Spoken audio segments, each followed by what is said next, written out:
By the end of this toy review, you'll believe that an action figure can fly.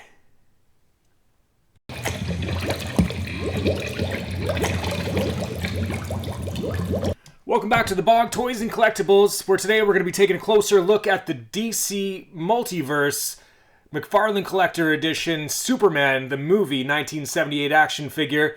And first impression looking at this is, wow. They really have done an amazing job of capturing the likeness of Christopher Reeve and encapsulating all that is Superman into this fine package here.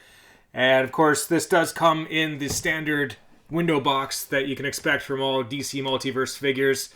Except this time with the Collector Edition, we get a bit of foil lettering there, as well as some bordering there. Then on the side, we've got written Superman, the movie 1978. And flipping it around to the back, we've got here all 6'4", 225 pounds of Christopher Reeve as Superman, looking very patriotic in front of the American flag there. Now, we are located up in Canada here, so maybe it's worth mentioning that there's quite a few scenes in Superman 1 to 3 that were actually filmed up in this part. But if we wanted a superhero to stand in front of our flag, we've always got Captain Canuck here, so no worries there. But yeah, back to the box here. Looking pretty cool. And let's go ahead and see how this looks inside. I've got a figure that's already been opened up here that we can take a look at. Let's get a closer look here too. And yeah, looks very good. As with all Multiverse figures, this is a 7-inch scale action figure with about 22 points of articulation. And let's do a quick rundown of those points. So starting off with the head, got a bit of a tilt from side to side if you want to do the, you talking to me? You talking to me? And then we've got a full 360-degree rotation for all of your exorcist kind of needs.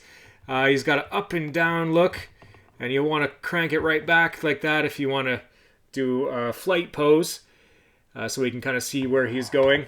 And then down to the shoulders, we can lift those about that high up for a full T pose. And got some shoulder rotation here as well.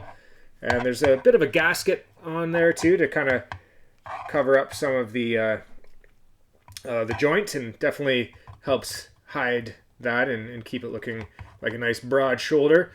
The elbows are, of course, double jointed, so you'll be able to get that fist right up to the shoulder if you want to do some full bodybuilder type poses there. The wrists have kind of a ball joint there, so you can go all the way back, forward, and spin it around. And the torso does have a bit of articulation there. That's about as far as you can get it back. Again, for the flight pose, you'll really want to crank it back so you can see the logo and everything there. The waist, just a little bit of wiggle room. Doesn't twist or anything, but you can feel there's some articulation there.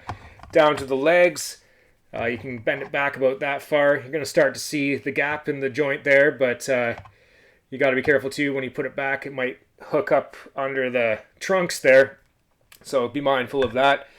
But you can get it fully forward there for those karate kicks, and you can do the full splits as well if you wanted to recreate a truck commercial. You could always do that. Knee joints also double jointed here, so you can fully crank those around.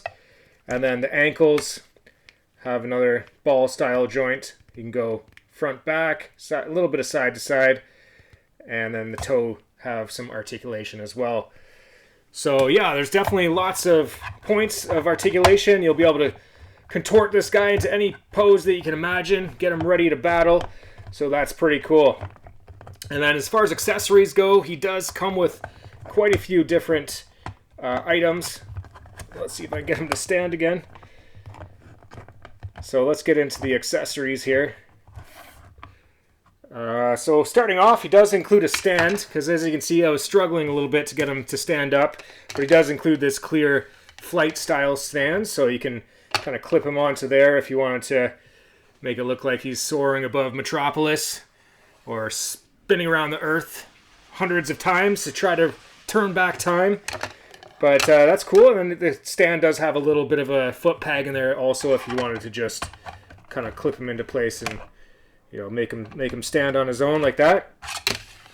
Other than that, he also includes one collector card, which has the same image as what's on the box. Again, looking very patriotic there.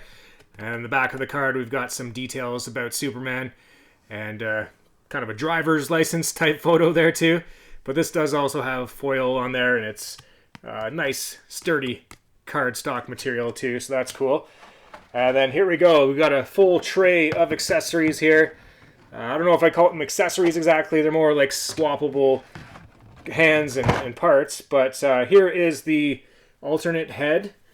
So it's pretty similar to what we get out of the box here, but he does have a bit more disheveled looking hair and kind of more of a sad type look. Now, this is the same head that comes with the Platinum Edition, except on the Platinum Edition you get red kind of laser beam eyes, whereas this one is just kind of the standard eyes. And then moving on to all the hands. Now there's 10 sets of hands 10 hands altogether, 5 sets. So this might take a minute, but let's start with this one. It's kind of a pointer hand if he wants to be accusatory, or maybe he's got some sort of kryptonite booger that he needs to take care of. Who knows? And then we've got this hand here holding the key to the Fortress of Solitude, not to be confused with Stick of Kryptonite, because of course Superman wouldn't be able to hold that. We do have these hands right here, kind of menacing looking hands with, you know, nice gaps in between all the fingers, so a lot of details in those. This one as well, maybe that's for when he needs to smoke a cigarette or something. I'm not really sure, but there's that. And then moving on to these hands, kind of his slapping hands, if he needs to show that his pimp hand is strong. And then last but not least, we've got a couple more grabby hands. This one's maybe for his beer bottle, or maybe he drinks beer with his left hand. Either way, those are definitely good to have, and you'll have no shortage of accessories to be swapping out. Now, as far as the paint application goes, it doesn't really have all that much paint on him. It's mostly achieved using different colors of plastic, but he does have a little bit of paint on his eyes and his lips, and even a bit of stubble. It's hard to see at first, but if you look closely, you'll notice he does have a little bit of stubble around the chin. And of course, the emblem, the Superman emblem, does have a paint application there. I noticed on this particular one I have, there's a little bit of red paint that missed the mark. You can see it at the top right there, Superman's top right, but it ended up on the blue. But that's okay, and it is embossed on there too, so it definitely stands out and looks really nice. And then the belt also has a bit of paint on it too. And yeah, no complaints there. Everything else is just achieved using colors of plastic, including the head here. So the head sculpt is, again, really nicely achieved. It looks just like Christopher Reeve's, in my opinion. Christopher Reeve, pardon me, I keep saying Reeves. But yeah, they've done a really nice job with that. And the hair is actually a separate piece that's been kind of glued on there. So in that case, they've been able to achieve the curl floating above the forehead a little bit, which I think really adds a nice bit of depth. And they wouldn't have been able to achieve that if the head and the hair were all one mold, because you'd have an undercut there. But not to be confused with the 90s hairstyle of undercuts. Of course, that's a whole nother thing. But the body sculpt, no complaints here. I think they've captured every single detail as fine as they could. The cape, really nice job with the cape here. It has the wires in the sides, so you'll be able to bend and contort it into any way that you want. Make it look like he's flying. Pop it up like that, whatever you want to do. It's ready for posability. Just drape it over the shoulders and it stays nicely in place. But yeah, I like how they've tucked that into the neckline here. Whoops. There we go. A little bit of technical difficulties there. But yeah, they've done a good job tucking to the neckline. Again, unlike the Page Punchers version where the neckline is like, you know, a couple millimeters over top of the suit and it just looks a little bit weird. But yeah, it's definitely good to be able to pose it. it's any position, and the flight stand certainly helps that. And you'll be able to compare this to other figures. Let's see, we've got a Superpowers Superman here. Very similar colors, but it's definitely cool to have this larger scale with all of the posability with the extra points of articulation. But yeah, these definitely look good together. And very, very similar colors there. And you'll be able to take Superman and battle all kinds of different foes. For example, let's see what we got here. He can go up against Godzilla. So here's Godzilla. Let's go. If you want me, come and get me, big guy. Oh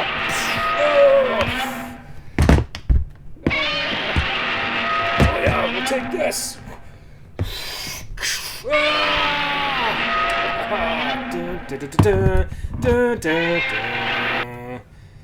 All right, good times. But yeah, overall, I definitely give this a solid 4.8 points of appreciation out of 5. I guess the only thing is a little bit of issues with the paint application, just barely. And I mean, there's just a little bit of extra plastic on the neck here. You can see just under his ear there. So it's, you know, just some really small QC things that might just be this particular figure. But I'd highly recommend picking this up. Let me know in the comments if this is something that you want to add to your collection, or if you're going to pass on it, wait for a different Superman. But yeah, I think that's it for today. I definitely appreciate everybody tuning in. And until next time, keep fighting for truth, justice, and the American way. All right, see you later, everybody.